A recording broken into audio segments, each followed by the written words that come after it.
Alright, hey guys, I just wanted to give you a quick um, tutorial here to show you if you need to look at this lab manual.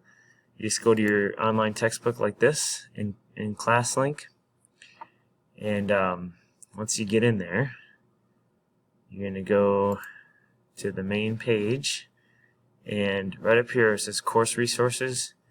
If you click on here, it gives you a little drop down list. This is all the textbook information over here, and then here's the lab manual right here. If you click on that, and then over here, click on that little green resources, this is the whole manual right here. So if you want to download it, you can either open it and look at it, or you can download it. But it's a PDF, and it will have the entire